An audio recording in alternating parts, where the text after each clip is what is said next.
presuppositions. And we will work on two types of presuppositions.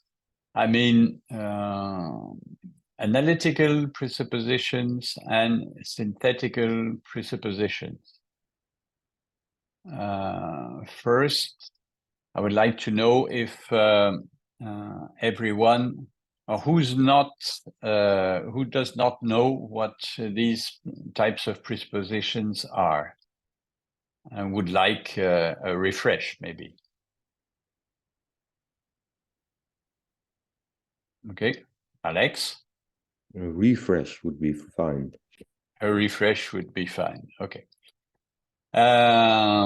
Who wants to give a refresh on these two types of presuppositions, meaning analytical and synthetical presuppositions? I got to a dry place. Okay, can you give Anka a dry presupposition? I'm a little surprised, by the way, that no one except Alex asked for a refresh, but no one does want to give it. Huh? So probably it will be very useful, Anka. Can you give the refresh? Yes, there are two types of presuppositions: analytic, which are necessary and derived from the text. They're rather data-driven, factual. They do not add something, so they're very hard to refute. And then we have synthetic presuppositions, which are possible, probable. We are adding something that is not visible. It's not on the first sight in the text. So basically, we're going deeper into the text. And these are very subjective. So this would be the difference between objectivity of the analytic presupposition, which is rather obvious, and the subjectivity, where it's different to refute, because what I see in a symbol, maybe you don't see. And the classic idea, yeah. Thank you, Anka. Is it clear for everyone? Okay, good. So we go to the Google Doc that Luca sent, for which Luca sent the link. And there is a question: what is the meaning of life? And I propose to you to write on the Google Doc your name and at least 2 or 3 presuppositions, first analytical, then synthetical. Are the instructions clear for everyone? Very good. Can you repeat once? Mm-hmm. Who would like to repeat the instructions, please? Okay, Xenia, please. So we have to go to Google Doc, read the question that is there, and write our name on Google Doc and give 2 or 3 at least presuppositions on this question. First, analysis.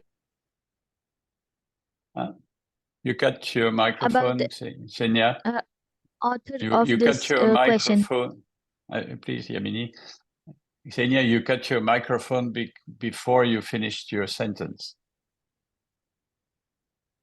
Okay. That might be my connection, sorry. Let me turn off the camera. So basing on the question from the Google Doc, we have to give 2 or 3 presuppositions, first analytical and then synthetical. Okay. Clear for everyone? Okay, thank you. Now you can write.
Okay, try to write at least 6 presuppositions.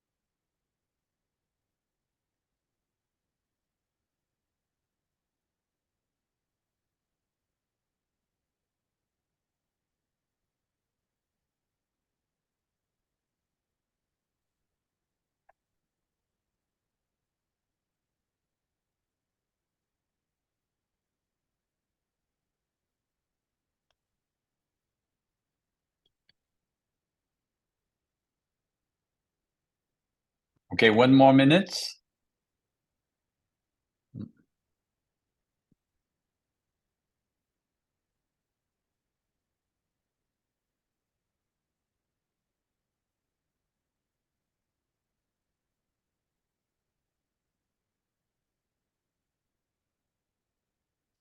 Xenia, can you indicate the type of presupposition you're writing? Same for Marianne and Yamini. Yep. You can use just S for synthetic or A for analytical.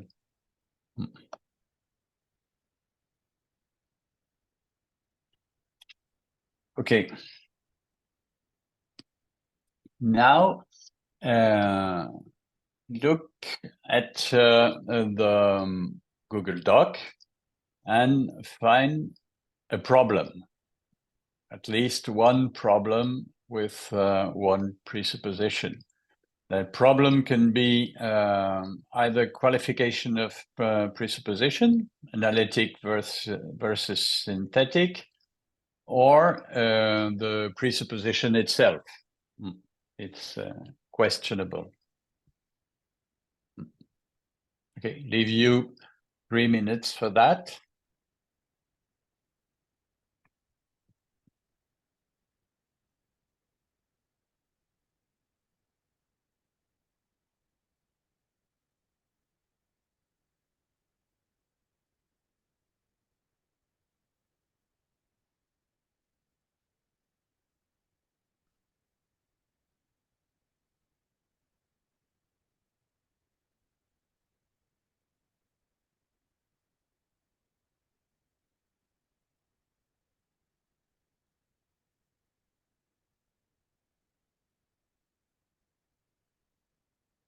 Nichts passiert.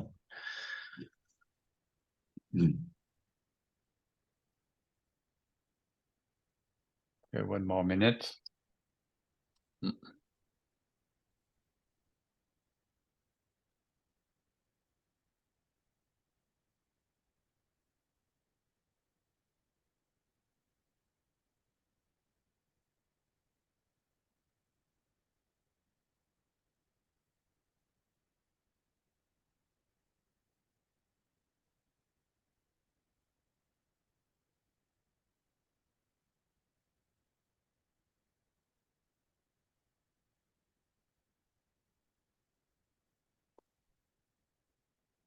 Okay. Now, who would like to show one problem? Please raise your hand. Those Sven and Yashvin, and Genia, you can use. You can raise your hand by using the signs if you want to intervene. Okay, then can you raise your hand? Okay, Martin. Can you microphone, please? Well, didn't pass the intelligence test. Anka's first presupposition, there is a person that asked this question. Yes, it is analytic, but it's totally empty because this is true for every question. Okay. So I wouldn't even bother with it. I mean, okay, it's too obvious, you say. Okay. Yeah. Anka, do you accept? Do you want to defend your presupposition?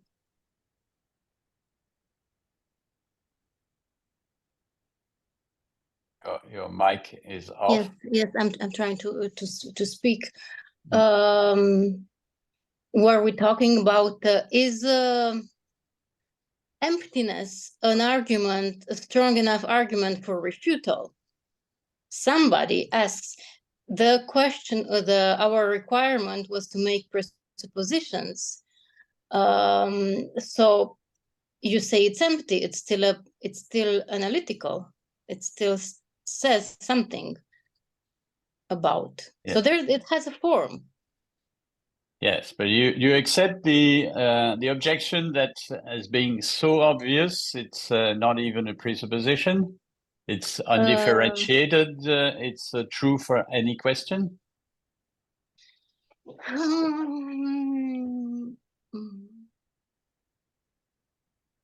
No. And I have an argument, and I would like to invoke it. Okay. Is God a person? What if God is asking, the creator is asking this question, what is the meaning of life? Why did I create this?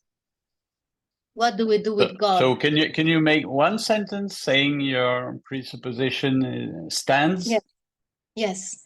I'm saying that we don't know if it's a person or God or a spirit that's asking this question, that wonders. Okay. How do we know? can we know for sure that it's a person? Okay. So that one sentence is enough. Martin, you want to answer this? It's totally speculative from my perspective.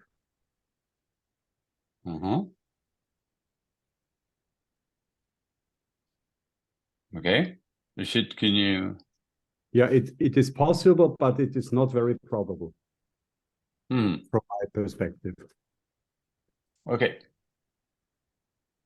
Do you accept, Anka, this answer? I accept that is either possible, probable, but then we move to the synthetic realm. And it's not analytic because it's not obvious. And I was wrong as well because it's not obvious. Then there is a person asking. How do we know the dolphin doesn't ask himself? It's got brains. Well, if it's synthetic, you say it's possible, huh? It's not probable. Synthetic allows for possible and probable. Yes. But do we accept possible presuppositions? Yes, they're synthetic. Yes, but do we accept them when they're only possible? Yes. Who wants to answer that? Or do you agree? Okay, Peter?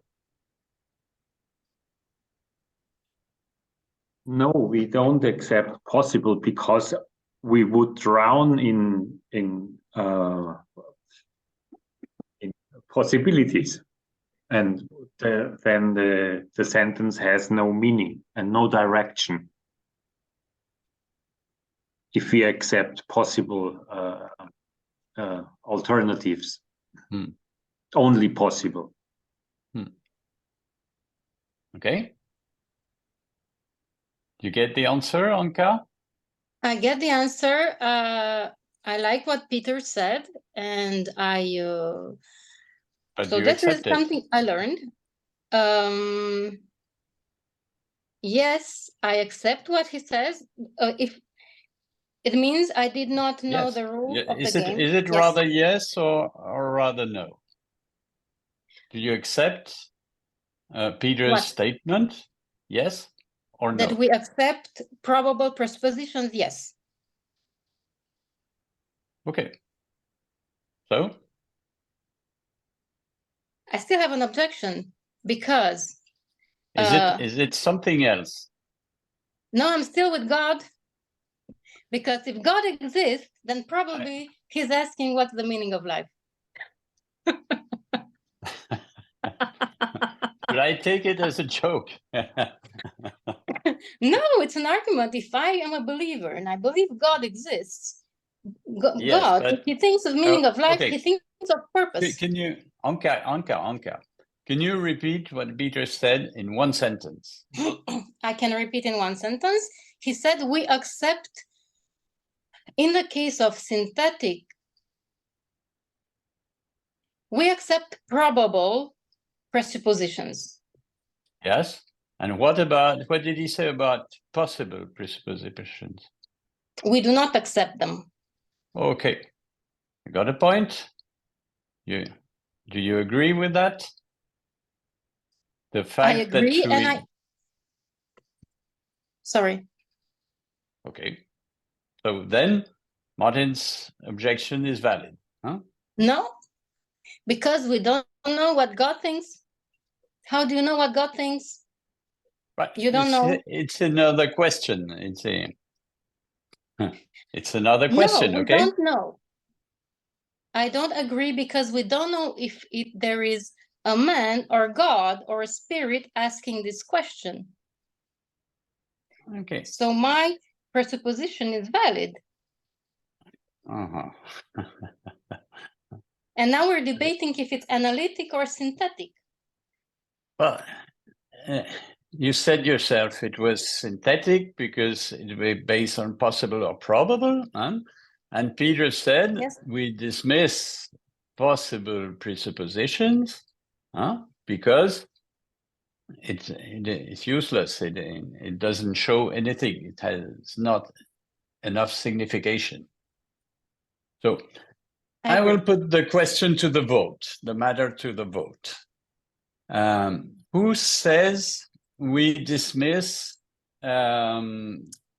analytical synthetic presuppositions when they are only possible? Who agrees? Raise your hand.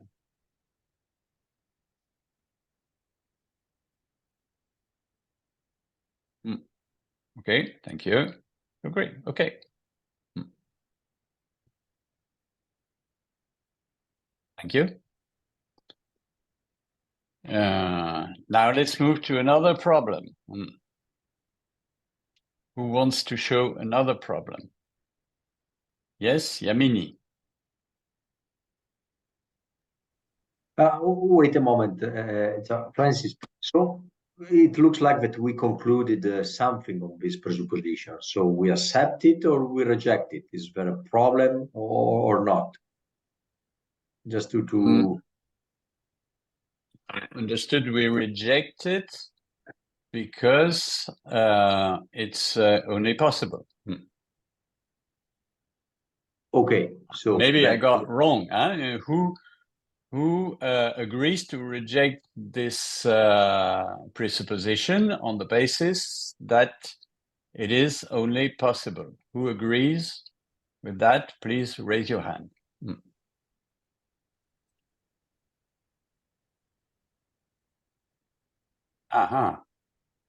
Okay, so let's stop for a moment. Let's make a meta level here. So yeah, if to move forward, it's fine, even if we do not decide or if we don't conclude on something, on rejection or not, we can leave it in doubt and move forward, but at least should be clear what we are doing. If we move forward because the problem is solved, and what is the decision about the problem? Or if the problem is not solved, we cannot solve it and we go ahead. But yeah, just to decide and to make the point why we are moving forward or what was the conclusion or if there was no conclusion. Yeah, so I give it to you. Thank you. So obviously it's a draw. I asked for who wanted to reject the presupposition, and now I will ask for who wants to keep the presupposition. Okay. Okay. Thank you. Now we move on to another problem. And Yamini, can you tell us what problem did you spot? So it's Alex's second presupposition. There is only one meaning of life. There is only one meaning of life. Yes? Yes. And so can you show the problem? Yeah, I think the problem is that I don't think that the author is saying that there is only one meaning of life. He's asking what is the meaning of life, and it is more of an open question. And in answer, somebody can say that there are more. Okay. Yamini, can you show in the text, since it's an analytical presupposition, can you show what shows that there is more than one meaning of life?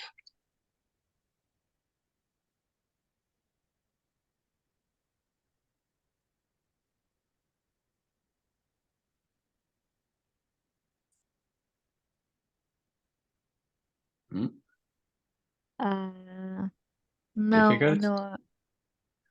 I think it's more because life is abstract and it's not singular. Okay. Yeah. Are you answering this question? You want some help? Yes. Okay, who wants to help Yamini?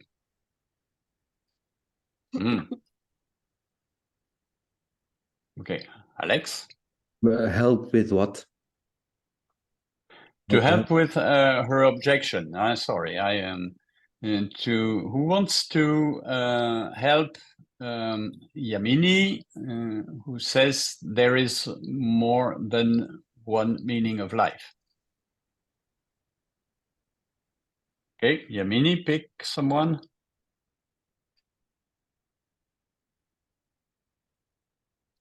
Pick someone who. Martin. I think it depends on how you read the sentence, on the emphasis. If you read the sentence there, what is the meaning of life? Then it can be more than one meaning. If you read it like, what is the meaning of life? Then it would support Alex's way of reading it.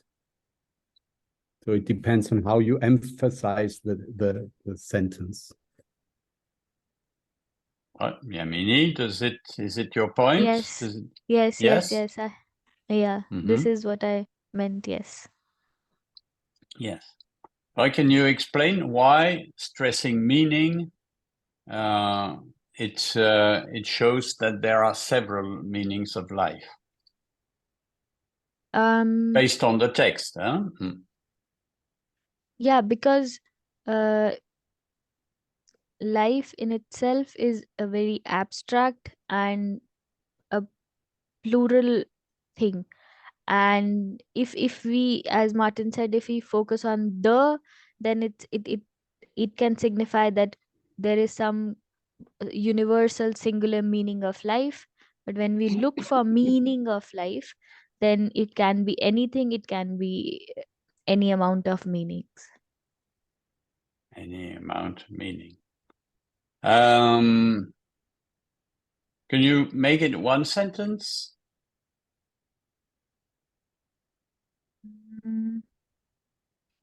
Yes, I would rephrase it that if we emphasize on meaning, then because it is associated with something abstract, so it has a probability of having a lot of different meanings, definitions, a lot of different definitions. Mm-hmm. Okay. Who agrees with Yamini? Martin, Marianne. Who has an objection? Okay. Peter.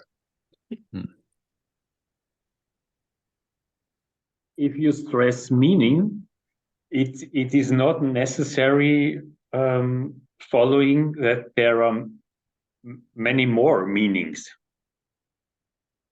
If you stress meaning, because you have to say meanings, but meaning is also a singular. It's not necessarily more meanings meant with this. Okay. Yamini, you understand the objection?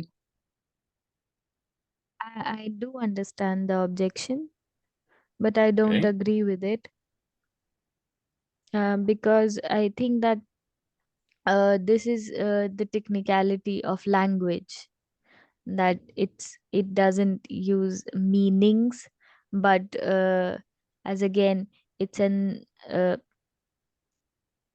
as I said, abstract term. That is why it can have different meanings. Yes. But what you're saying is that since it's an abstract term, it can be anything. It has a wide range of possibility. Is that More what you than say? one thing. More than one. It can be different things together? Yes, that's also possible. Good. So what you're saying basically is a meaning can be different meanings at the same time. Yes. With one word. Okay, we have a difficult problem here.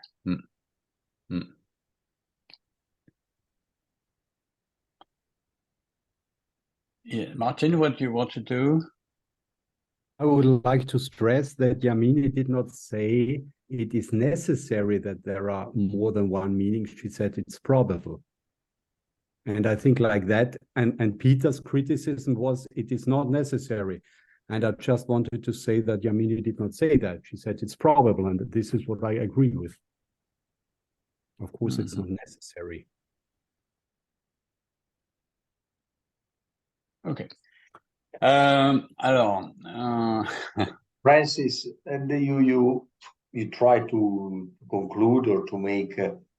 Well, we have to end over the leading of the workshop, so I'll leave you a couple of minutes more. But yeah, then to say one few last points. okay. I put the proposition to votes. So who agrees with Yamini's objection that when we stress meaning, it can be different meanings, so not only one? Please raise your hand.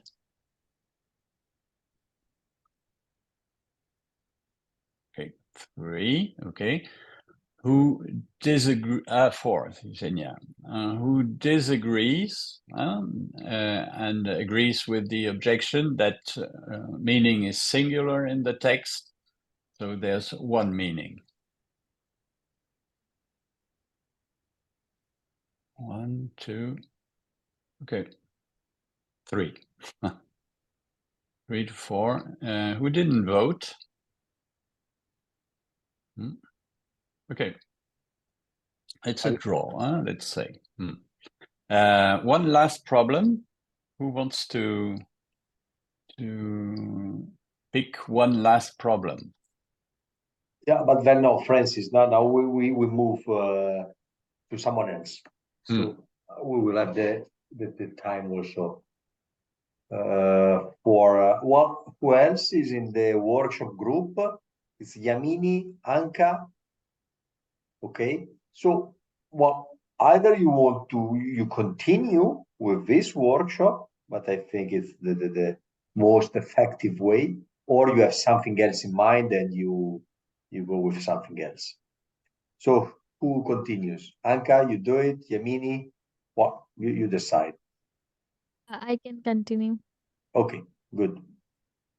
So, Luca, I have a question that what else can we do when to continue the workshop Yeah, than you can looking for continue problems? with this material. So you check another problem and you go on. You take over from Francis with the same exercise, or you have ready-made another exercise. But if I you want to don't have 10 continue. minutes to think about an exercise. Nah, I would like to continue. Very good. Okay. Okay. So, does anyone else have another problem?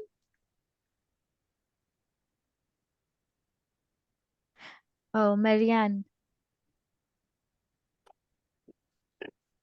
I see a problem in Peter's second synthetic presupposition. The author has thought about this question already.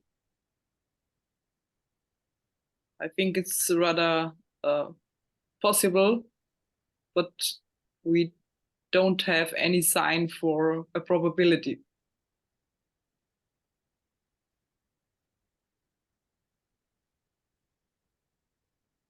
Okay, so you're saying that this is possible, not probable. Yes.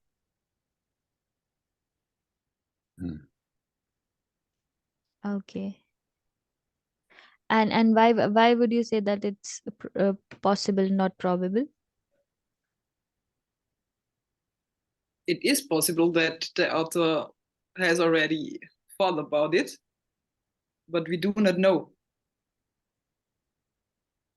But can there be a probability that the author has already thought about it and not found the answer and then thought about it again? I cannot see a sign for this repetition of thinking about this question.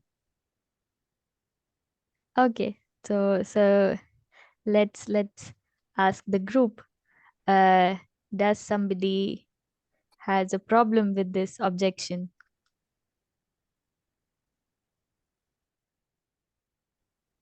Alex. Now, I have a question about how I can judge about it. You see? Do you have a problem with this objection, or is it something else? Well, it is something else, yes. Okay, so can we deal with it after this? Okay. So, okay, Anka. Yeah, please. Yes. I have a problem with the objection because in order to speak, one thinks about something. So either conscious or unconsciously, but first it's in your head and then you verbalize it. So then it's rather probable that the author has already thought about this question already. So I accept.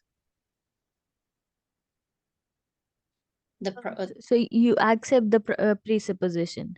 Yes. Okay, Marianne, did you hear what Anka said? Yes. Okay. Do you agree with it? No, because it's too general. It's like the very first objection we was talking about. What Anka brings is very general, and we can say it about every question. Okay, so do you think that somebody who asks the meaning of life does it frequently? Once again, please. Do you think that somebody who asks this question, what is meaning of life, does it frequently?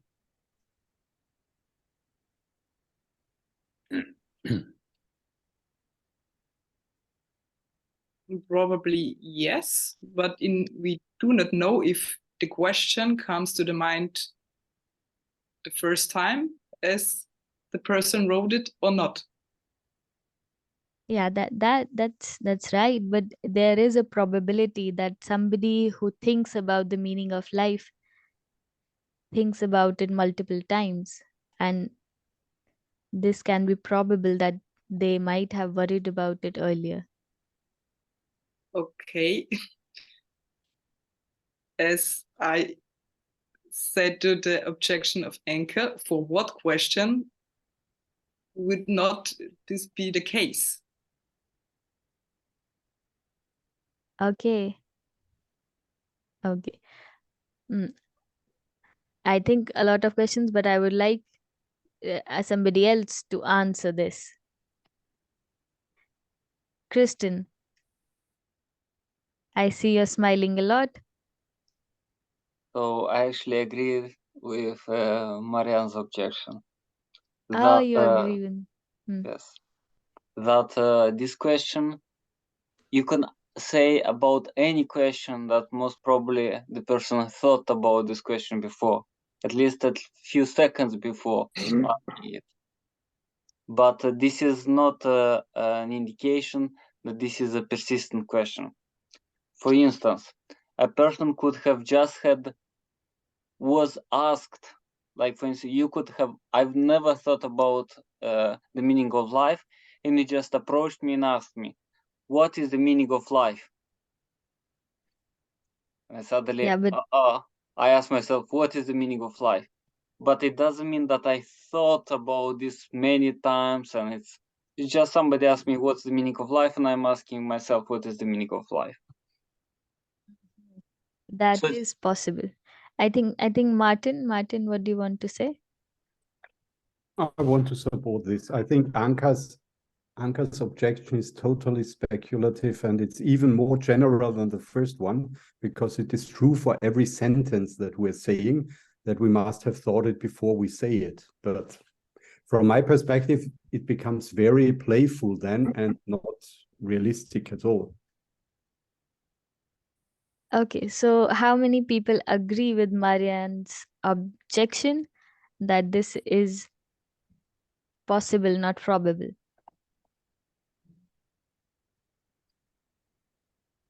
Okay, 4. And who disagrees with this objection? Okay. And Alex, what is happening with you?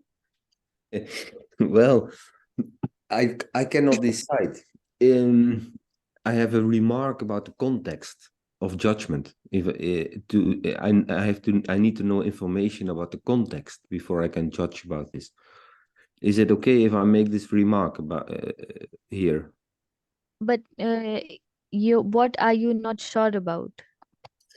I What's the cannot confusion? judge whether this is possible or probable. The objection that Marianne made. Okay, why can't you judge? It all depends on the context in which this question is asked. And I don't know anything Okay. about context. Okay, so you're saying that it's more about the circumstance Yes. than okay. Okay, so according to you, then this again becomes possible, not probable. Depending on the context, it will be possible or probable. Yeah, but we don't have the context. No, that was my remark and my question about it. So you mean that if we don't have the context, then we cannot say anything about it? In this case, we can't. No, we can't. We Okay, can't so make a distinction. somebody has answer to this? Okay, Marianne. You need a context to judge, then it cannot be more than possible.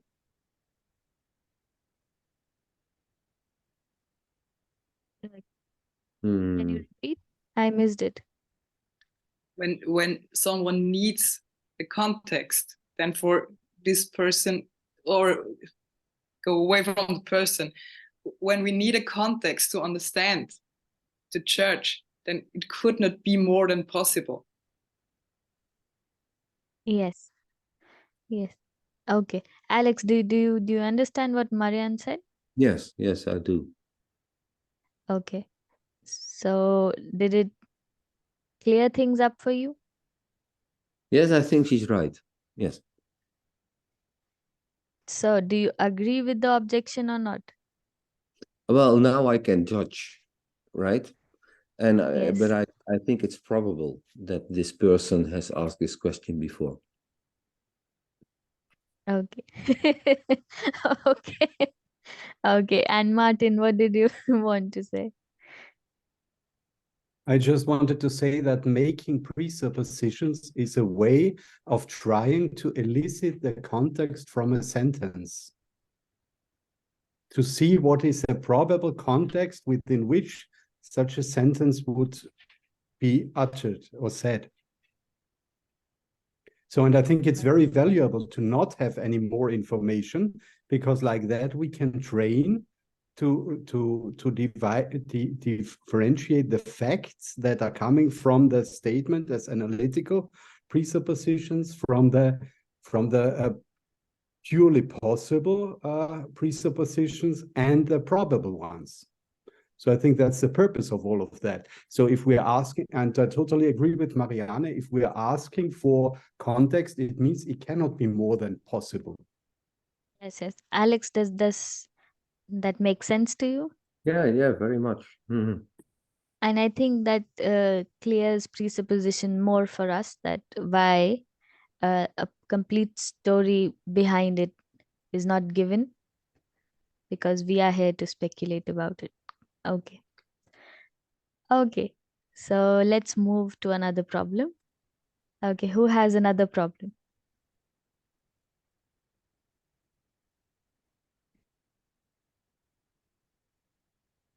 Do you need another minute or two to read the text again? Yeah, please take 2 more minutes to read again.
Okay. So are we done, or do we need another minute? Does anybody need more time?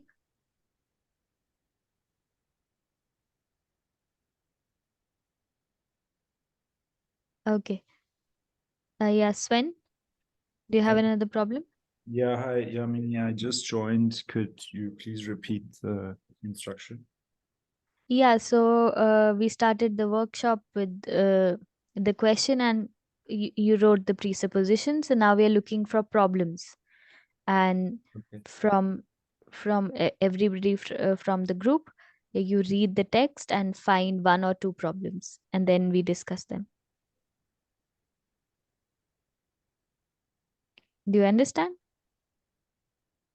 Just to confirm, is it the same text as Francis's workshop, the same presupposition? Yes, it's the same.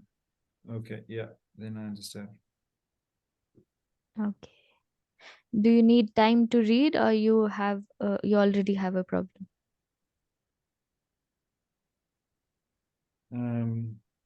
No, I need some time to read. Okay.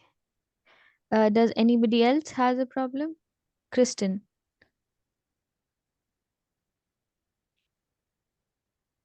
Let's go to Martin. And it's the third answer. The author struggles with a feeling of nihilism. And the issue is also that it's possible but not probable, because we don't have direct evidence in the text which will point us towards this. Okay. So, Martin, what do you say to this objection? I disagree. Okay. I Why? think that there is a high probability that somebody who is asking that question struggles with the contrary, with meaninglessness, which for me is another word for nihilism. But that's something that would be the prerequisite for that. So meaninglessness equals nihilism. Okay. Kristen. I do agree with Martin that you could read this question this way, like, what is the meaning of life? Okay, so did you take your objection back? No, but Mm. I believe that this is a potential way of asking, reading this question. Another potential way is just a pure desire to know the meaning of life of a seeker who believes there is a meaning of life and he looks for meaning in his life. So it's the other ways of reading the question are as possible as the nihilism one, which makes nihilism a mere possibility, not a probability. Okay. So you say that it's a possibility because it's a way of asking the question, and there can be other ways of asking the question. Okay, Martin. I think Christian makes a thinking mistake.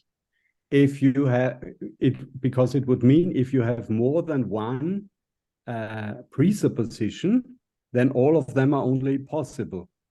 And I disagree with that. There are more probable presuppositions which can contradict each other. Like the two that Christian has mentioned are also valid from my perspective. There is a seeker looking for answers. That would be another presupposition which contradicts mine, of course. Or contradicts is maybe too harsh, but there's a tension between the two of them. But both, from my perspective, are probable.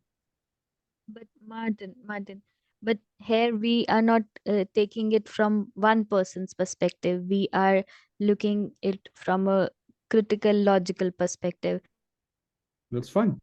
And do you think that as the another perspective taken by Christian, that it could be from a seeker's perspective, that Yes. also is possible, and we are not taking possible presuppositions, we are taking the probable ones. No, I'm saying And what Christian has said is also a probable presupposition. And the yeah, third one that he has okay, mentioned is also probable. He can say somebody has said this very lightheartedly, just for fun or for joke. That's also a probable presupposition. They just cannot be true all for one person. But for different okay. persons, each of But them can be probable. what makes all of these different perspectives probable?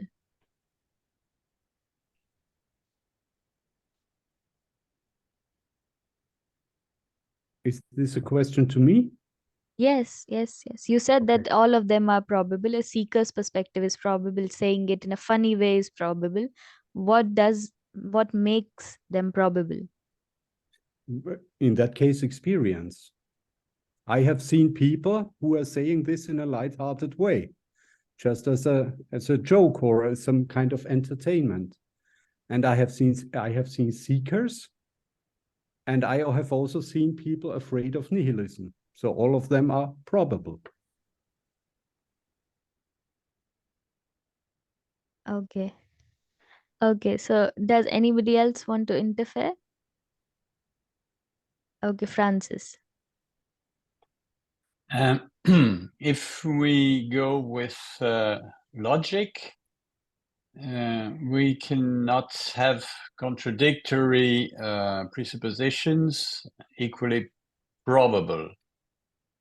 So, so if we say that the person asks the question seriously, it is it is still possible that she asked the question lightheartedly, but it's the two contradictory presuppositions logically cannot be probable. The fact that it's possible does not dismiss a probable presupposition, but two contradictory presuppositions cannot be probable at the same time, according to logic. One can be probable, the other can be possible. Martin, do you understand this? Yes, I understand it, and I disagree. Okay, why do you disagree? because I said it cannot be attributed to the same subject. Of course, I cannot say Christian is a seeker and Christian is lightheartedly entertaining himself and Christian is afraid of nihilism. That's stupid. In that respect, they are not true at the same time. So I would have to find out what is the case with Christian. But merely from the interpretation point of view, from the sentence that we see, all of them are probable, but we don't know who is the speaker. So in that case, we would agree? But do you agree that there is, if you take that, there'll be one speaker that we'll talk about? It would be the same person. It would be not like some presuppositions would be about Christian, some would be about Sven. It has to be a logical set of presuppositions that do not collide with each other. And if they do, they are possible, not probable. Now, see, I think we have really a confusion here, because when we are coming up with long lists of presupposition, we are just brainstorming what are presuppositions that could work. And of course, they can contradict each other. Otherwise, we would not do this. We would stop with the first one and then just analytically derive everything that is fitting to that. But that would be, from my perspective, would be a shortcoming of understanding. Okay, so you say a lot of my perspective. So I want to ask you this question. Is it difficult for you to see things from an objective perspective, objective view?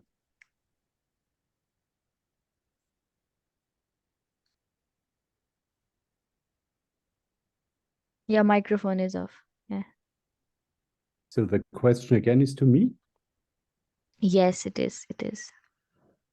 I don't think so. Yeah. I mean, it's 3-4 minutes more, and then we stop with your workshop. Okay. Okay. So let's take a vote that who thinks that there can be multiple probable presuppositions that can collide with each other or oppose each other.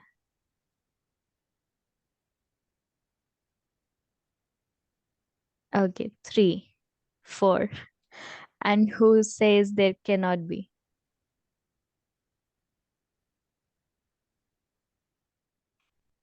Okay, it's a tie, 4 and 4. Okay. 5. Oh, 5. Virginia. Okay, it's a close tie. Luca, now I hand over it to you. Okay. So, Anka, you are ready to go on for a while more?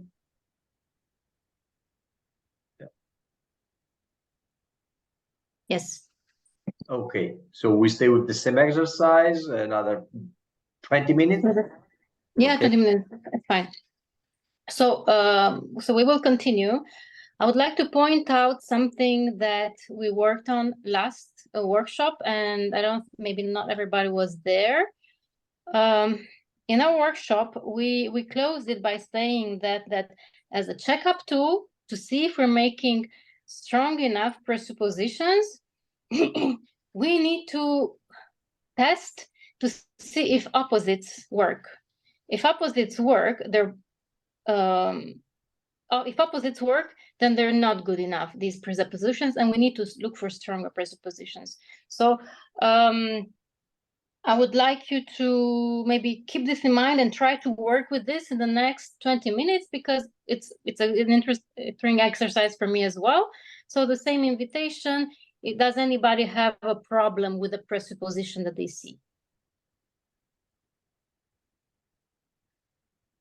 Okay. Francis has spoken. Who hasn't spoken much? Sven, are you there? Yeah, I'm here. Yes. Do you have a problem with? No, I'm looking now. Maybe I'll do the same thing. Give you guys two more minutes to look on the text again.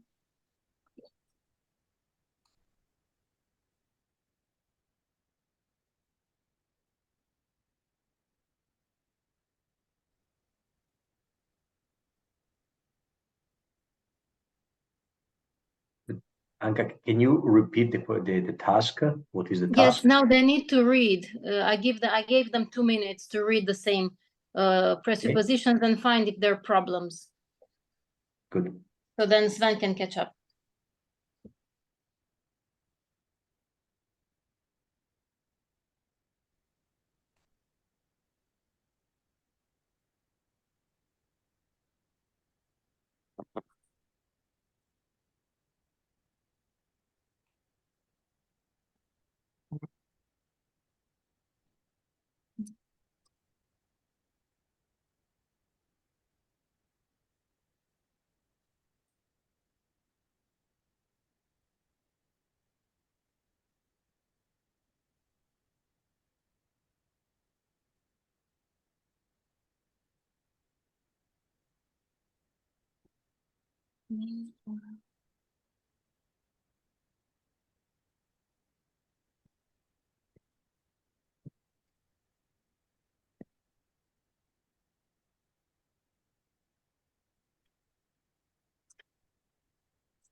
Okay, 1 more minute and I'll.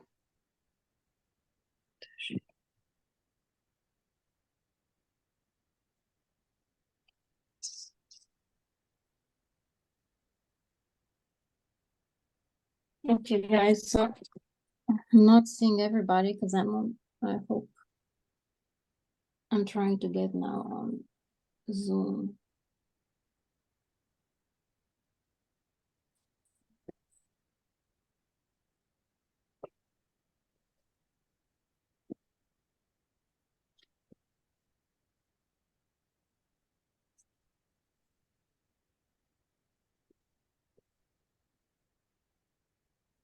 So I see you all.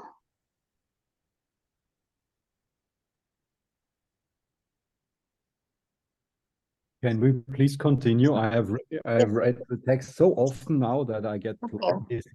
Okay. So okay, so who has Sven, did you find the problem? Yeah, I'll go with Yamini's work. Okay.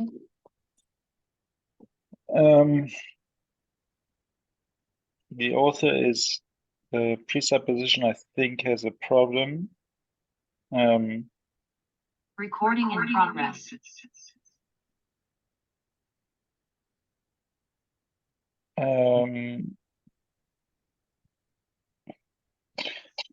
The author is externally looking for meaning for her life.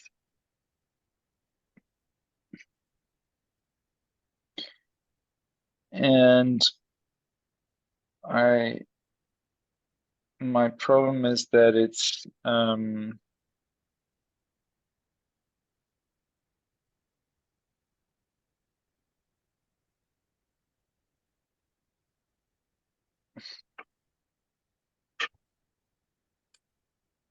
I don't see why it would only be externally and not also internally.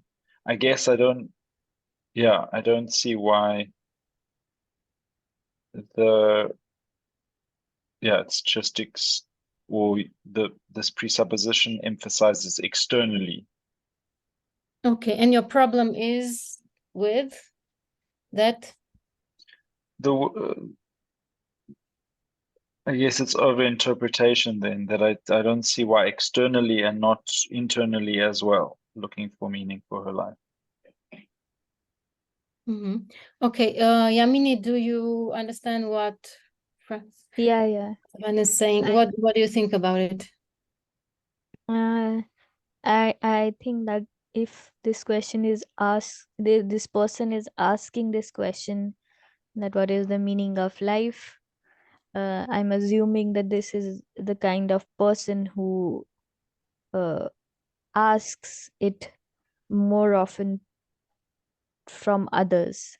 I made this assumption based on the personality of the author, that it would be more probable. Yes. What do you think, Sven?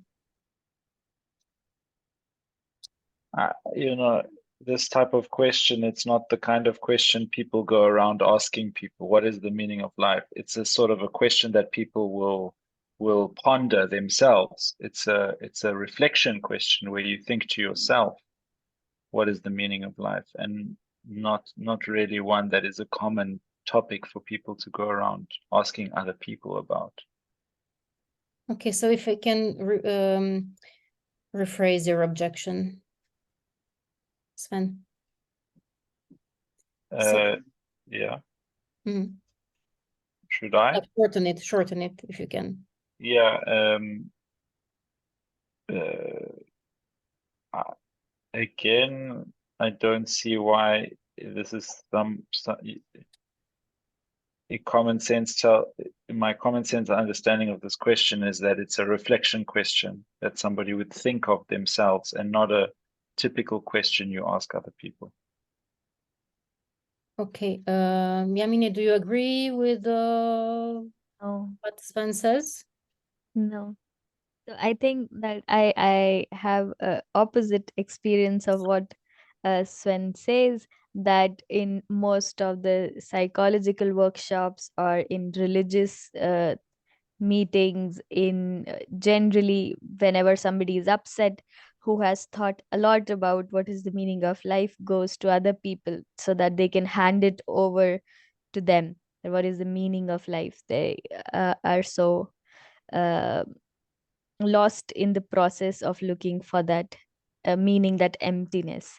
So that is, I think that people who think a lot about meaning of life, there is a good amount of probability they are seeking a meaning from others. Okay, are we, so my observation to both of you, like, and are we adding context here? We're adding context, the religious context, so can we like stay objective and think, can this person, let's do this dialectics, can this person ask themselves internally, or they can ask themselves externally this question, or they can ask externally? What do you think, Sven? Is it possible for a person to think internally what's the meaning of life, and in the same time ask externally other people, or walk on the street and say what's the meaning of life? Yeah, it's possible. Yeah, I was convinced by what Yamini just said. Yeah. Okay, so you agree with Yamini? Yeah, I think it's okay. Okay, so you cancel your objection? Yeah. Okay, Martin, what would you like to say? I have a different objection here. I think it's an analytical presupposition. Okay, and we will get to that as well. But first of all, let's see if what the group thinks. Is this presupposition acceptable? Who thinks it's acceptable, raise your hand.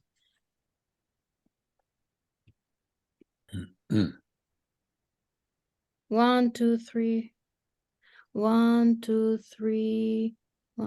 1, 2, 3, 6, 7, 8. Pretty much everybody. Okay. So we agree that it's acceptable presupposition. And Martin, now we can continue with your critique that it's analytical and it's not synthetic. Do I get it right?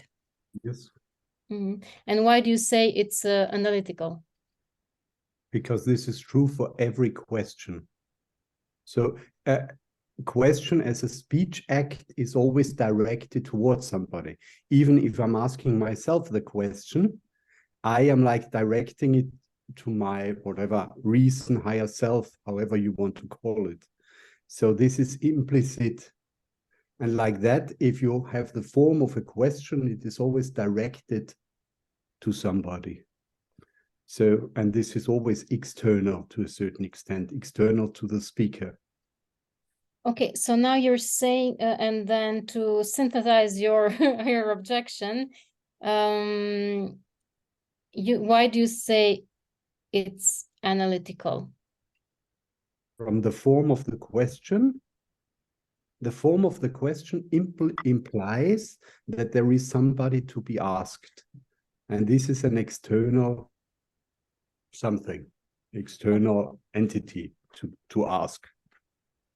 This is why Sorry. Yamini, did you understand the Yes. objection? What do you think Yeah. about it? I think it's very good objection, but I just realized that it's right that if we ask a question, it is directed towards somebody else, but there is a good possibility when we ask ourselves and we are the other, like we have two beings, but it's still internal. So the object has to be placed outside the body and mind for when we call it objectively external. So in this case, I'm not saying that the author has not thought about the question and has not, thought about the answer of the question, but it's more about like the nature of the author, like seeking something. So for me, then it still remains synthetic after what Martin said. I agree with him, but I still think that it's synthetic. What does anybody think of something else? Can you repeat? Yes, if anybody else in the group has another perspective. Francis. I think it's a different interpretation of the word externally. Martin says every question is directed to another interlocutor, meaning externally, and Yamini says externally means hoping to get the answer from someone else. Did everybody understand what Yamini, and Martin, do you agree with what Francis is saying? I agree. Martin, do you agree? Did Francis understand what you're saying? I don't think so, because I'm saying that it is by definition a question wants an answer from some other entity. Okay. And Yamini, what are you saying? Are you saying that you can duplicate yourself inside of you? Yes.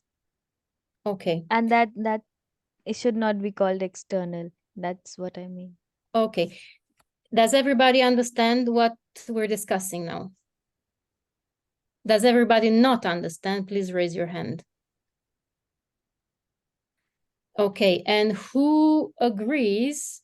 So then we have this internal dialogue versus external question. And our problem is, this is not a synthetical, but analytic question. Who thinks that based on what it has been said, this is an analytical question?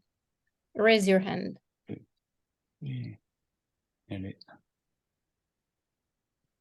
That it's analytical, so it's necessary, it's obvious.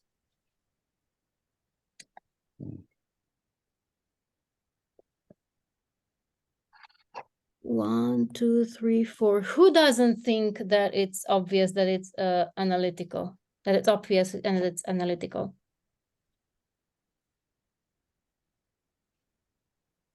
So basically, who thinks that it's a synthetic question? Sorry, to make it clear. So common sense says it's what? It voted for analytical. Yeah, it was 4-3. Okay. Another problem? Who sees another problem? Okay, Francis. It's about Peter's fourth presupposition. Maybe there exists an answer. And my objection is it's not synthetic, it's analytic presupposition. Because? And I have two objections, but first one, because it doesn't say anything about the author, but the mere possibility that there is an answer to a question. So it can be true for any question, by the way. Okay, can you shorten it because I did not understand just what your objection is? It's not. It's analytical because it's not about the person who asked the question. Okay, you're saying it's an objective presupposition. Yes, it can be deducted from the question itself. Okay, Peter, what do you think about this objection? Your microphone is not working. Yes, I cannot identify anymore with the presupposition anymore. I cannot follow my ways of thought at this time. But I agree that an analytic presupposition could be said about any question. Okay, so do you accept his objection? Yes. Does anybody have other ideas about this problem? Alex.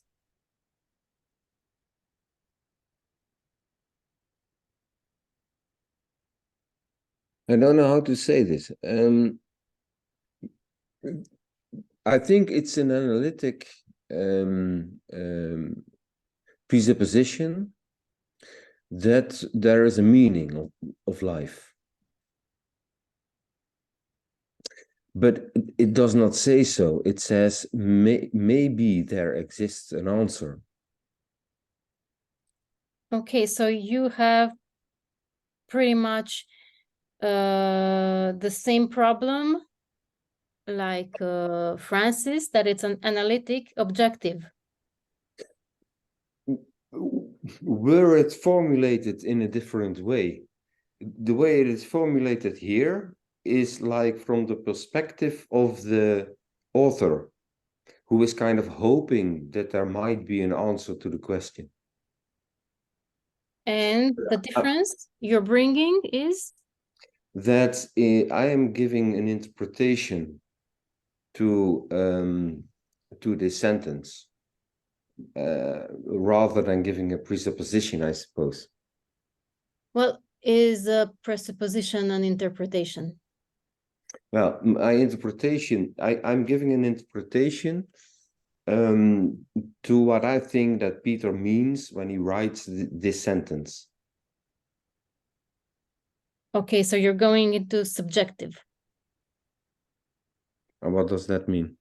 You're preparing to do a synthetical presupposition interpretation. You're going into Peter's mind and trying to figure out what's there when he wrote that. Yes, yes. Okay, so okay.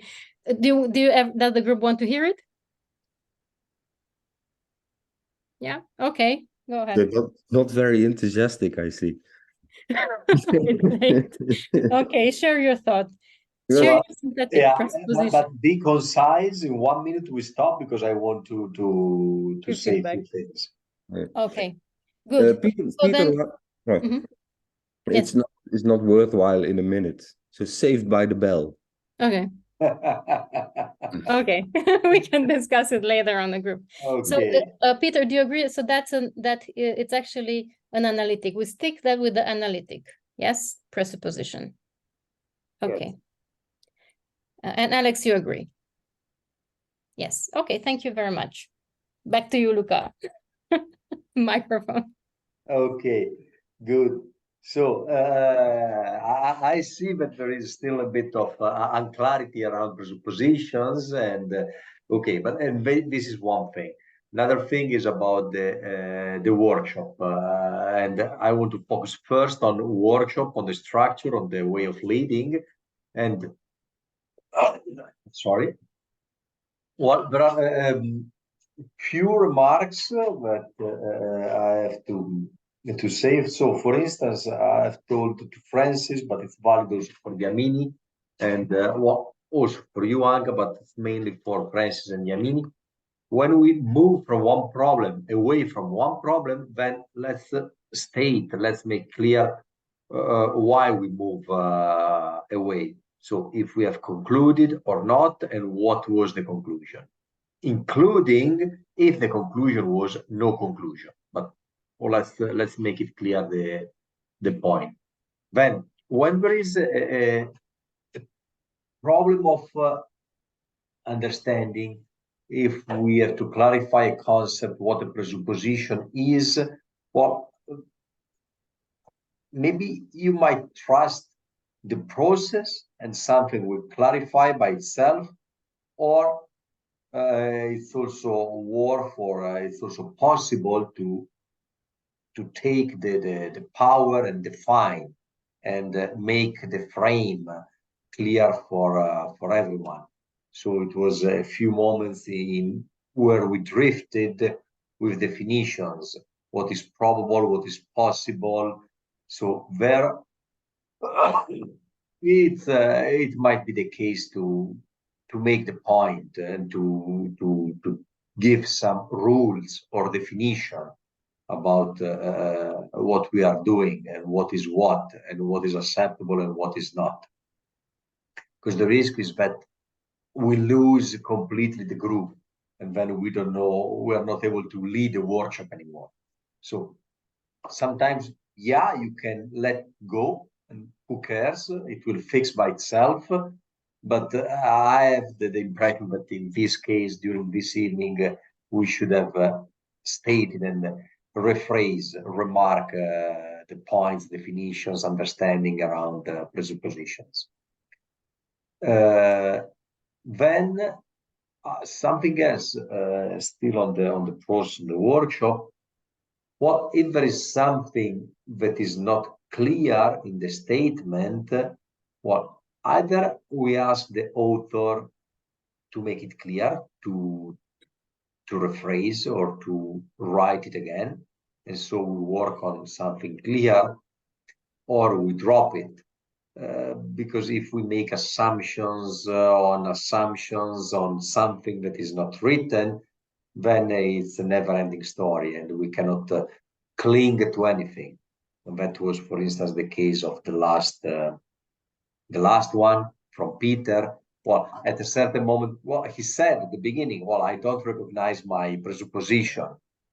So it's not addressing the author. It's a generic statement about the question or about an interpretation of the question. So either we ask Peter, hey, can you rephrase it, starting with in the formal way. The author thinks, the author wants, the author dreams, or whatever, but the author, the verb, and then a quality or whatever. So otherwise we drawn into something amorphic that we cannot cook or handle from any perspective. Again, here we wanted to deal with two things at the same time. Well, the task was double, write a presupposition. So it was about evaluating a presupposition and also to qualify as analytical or synthetical. Well, we were swinging from one to another. So make sure that we take one first and after the other. Sometimes we did the same, we did both at the same time. And then it was a bit chaotic. It was also to follow with the no, because if we there was a moment in which we were interpreting a presupposition in a way, therefore it was synthetical. If we interpreted it in a different way, then it's analytical. I think it was a discussion with Martin at a certain moment and Anka. Now I don't remember which one. Yeah, I think it was one of Anka's presupposition, and Martin was criticizing. So this was about the workshop, the more formal aspect. I don't know if you have comments, remark, Francis, Yamini, Anka. Yeah, I think both Yamini and Francis did a good job. I liked how Yamini worked. She also did some a bit of attitude work. I don't know what with whom. I liked how he challenged one of her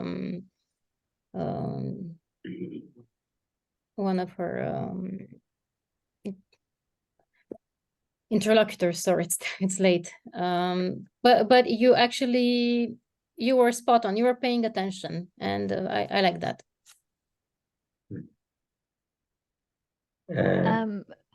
I have a comment, and my comment is that I understand what you talk about, that in between we were lost, that the whole argument about the probable and possible presupposition and the synthetic and analytic, what there was a confusion between what is synthetic, what is analytic, and but I think that it was more than about being clear about the rules. We were questioning the rules themselves, like the argument about if I'm still stuck on it. I'm not very sure that if there can be probable presuppositions that collide with each other, and I think that logically they should not be, but I agree with the arguments that were given.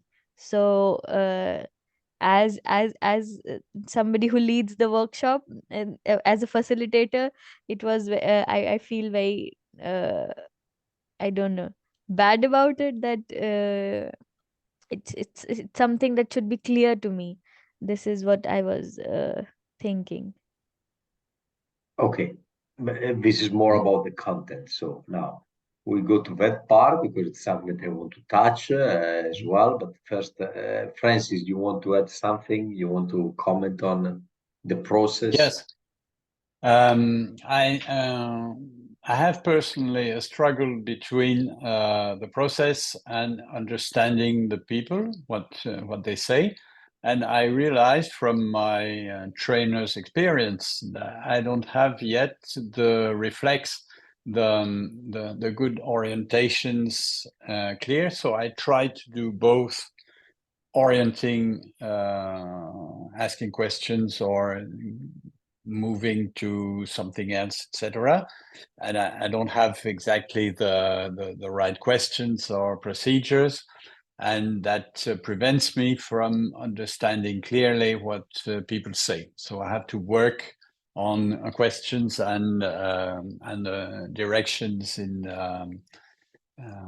a workshop practice.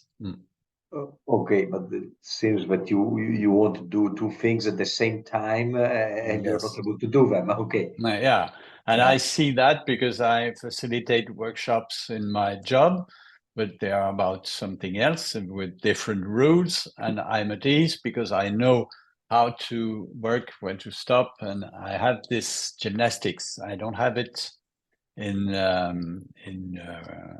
philosophical workshops, so I see what I have to work. Okay, yeah. Good. So let me touch briefly about the contradictions, presupposition, probable. Let's try to refresh and to frame a little bit what we know, what we are learning about presuppositions. Well, first of all, we are talking about the registers of reality.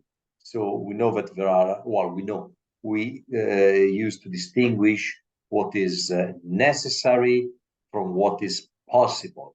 So these are two big groups. Something that is necessary, it's something that cannot be other way than how it is, and might be logical. It's a logical necessity or a natural necessity.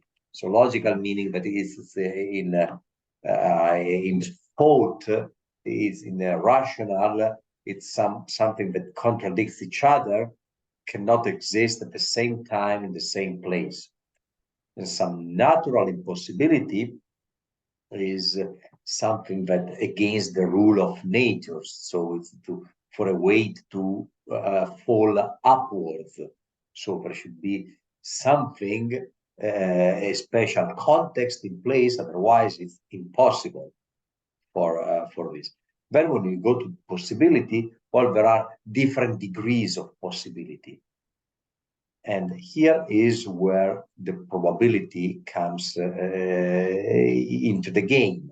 So something is possible because it's possible to happen, but it's even if it is improbable. So something that is improbable is possible. We are in the realm of possibility. And it goes from something highly improbable to something that is very probable.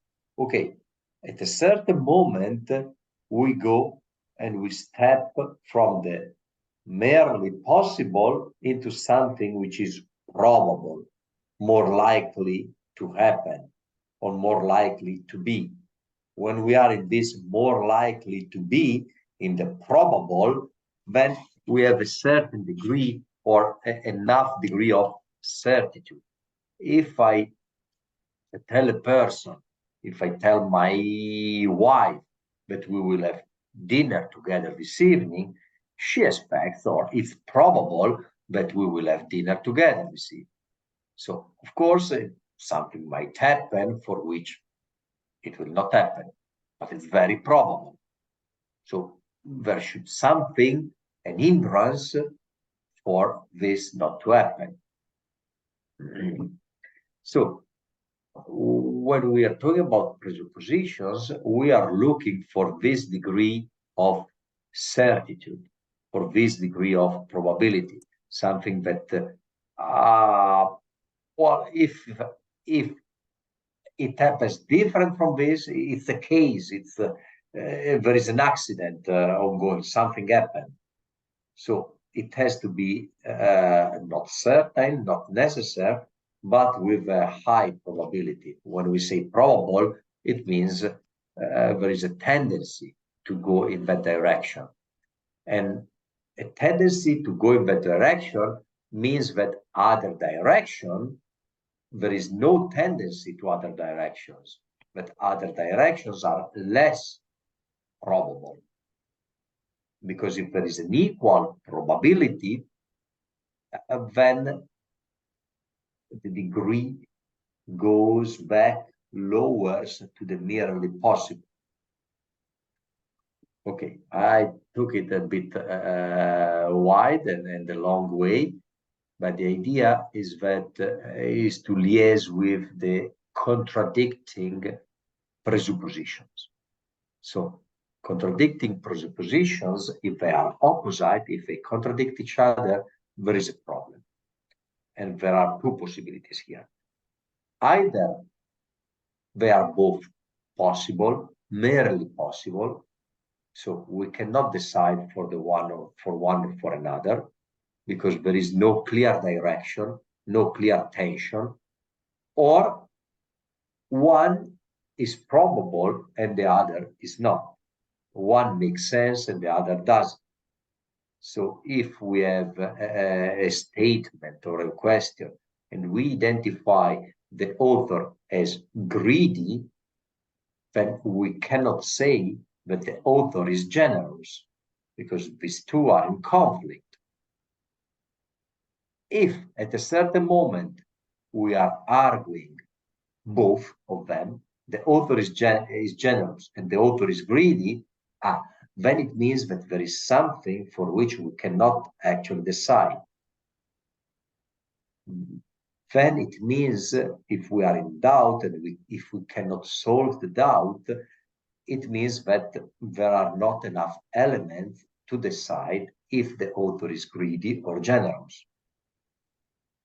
Either one, either the other, but not both at the same time. If we can state both at the same times, it means none of them. So either is generous, either is greedy. if we can say at the moment that he's greedy and then that he's generous, it means that both are over interpretations, because are possible, but we are speculating. We actually don't know. So yeah, there is this problem. Then there can be different presuppositions. They might be close to each other. So it's not that we have to stop at one presupposition. No, there can be several presuppositions, but should be on the same side. If we say greedy, then we can say egoist, we can say egocentric. Well, if we say greedy and altruistic, there is a clash, there is some friction, a tension. So it cannot be if we say greedy, if we can say egoist, if we say, I don't know, absolutist, I don't know, but other things, but they should go well together, those presuppositions. If we find one that has a friction or intention with another group, then either we were wrong before, or now we are pushing too much. We are misinterpreting the statement. So all the presuppositions that we find, they should be consistent with each other. So a greedy person can be a reflexive person, or a greedy person can be a very pragmatic and practical guy. Well, both is possible, but cannot be a reflexive, contemplative, and pragmatic and concrete. No, because those are in opposition. But greed can go with reflexive, greed can go with pragmatic, concrete, greed can go with abstract. So those are not in opposition. Greed and abstract, for instance, are different. But greed and generous, no. Those two cannot go together because they are opposite, they are antinomies. Yeah, I think I'm repeating 5 minutes that I repeat the same thing. I don't know if I have to say it again, but good. So that was something that I wanted to say, because we stepped on it a few times this evening. Okay. Necessary. Yeah. Martin, yes, you have a question, please. Yeah, so the three hypotheses that I discussed with Christian are all valid at the same time. So the person can be afraid of nihilism, it can lightheartedly touch the issue, and the third one was it can, I don't remember the third one actually, but the three of them were not opposing each other. Way. Funny way, like just saying it. That was a lighthearted thing, yes. Yeah, so for instance, light-hearted and nihilist, they don't go well together. They are quite the opposite. If one struggles with a feeling of nihilism, well, then the author of nihilism, Nietzsche, does it seem a light-hearted guy? While you have a dancing star inside you, sounds cool and light-hearted, but he was not a light-hearted guy. He was tough, like a hammer. Well, then, now I'm stretching a bit, but to show this clash and having a feeling, asking oneself the meaning of life, looking for it, it means that, well, you're struggling, that you are not fine with nothingness. You're not fine with something that has no sense. It should be something that you want it. So you are not comfortable. You have this feeling. Then there was, one moment, Marianne. Then I lost you during the discussion when there was the sea car came into the play, into the game. There was a sea car at a certain moment. The killer, and there I got lost a little bit, but Yeah. So light heart or tough struggling or anxiety, they don't go together. No, anxiety and relaxed is light-hearted, it's relaxed. Or we have a specific meaning you want to say, but then we are playing with ideas, no? With subtleness. Okay. No, I don't know, Martin, did I answer your question? Did I clarify? Yeah, it makes sense what you're saying. There is a tension between lightheartedness and nothingness. That's for sure. The seeker and the nothingness go together, I think, but the other one has a little bit. Yeah, that's an overinterpretation, I think. Yeah. Then let's take again, because emptiness and light-hearted, they can go together. Eh? We're talking about the feeling of nihilism. That is not simply emptiness. It's you wrote struggle with feeling of nihilism. You didn't say what emptiness. Emptiness might be light. Yeah. Because you see, when we change the concept, then we change the field, the connotation. No, here you wrote something very clear. Struggle with feeling of nihilism. Okay. And that goes against the friction with light heart. Yeah. Okay. Good. Marian, please. In the last workshop of presupposition, we had this example of someone is obsessed from something.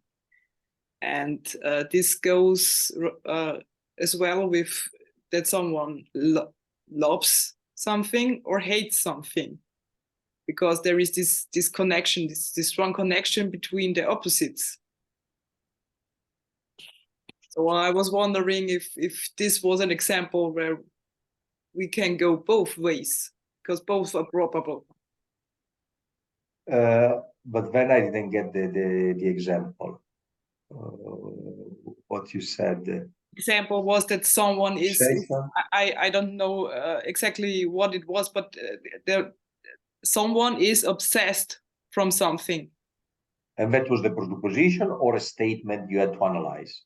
But this was I think it was the statement, and we see that we can go in both directions, in hating and loving. Ah, okay. Yeah. So therefore, you don't know. You cannot say, because when someone is obsessed, then you don't know if he hates or loves something. But that makes sense, no? Yes. Because when you hate something, you are obsessed, because you cannot free your mind from that thought because you hate it. The same is with love. When you are in love, your mind, boom, you don't understand anything because you think only about that thing. So obsession, it's difficult to say if it is love or hate, because it's very, it's a fixating idea. Might be for good or for bad. No, did I manage to create more confusion in you? No, but yeah, he's obsessed with something. Okay, you don't know if because of love or because of hatred. Yes, it's probably one of them, but we don't know. Or we can say that love is an obsession and hate is an obsession. So to have only obsession, you don't know what kind of relationship it is.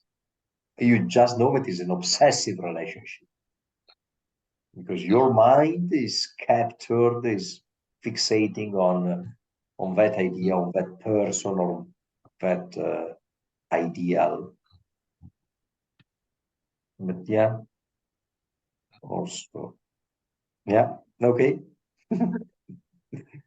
Good. Someone else? No? Good. So thank you very much. See you in the next episode. Ciao. Good night. Good Bye. night. Ciao. Bye. Bye.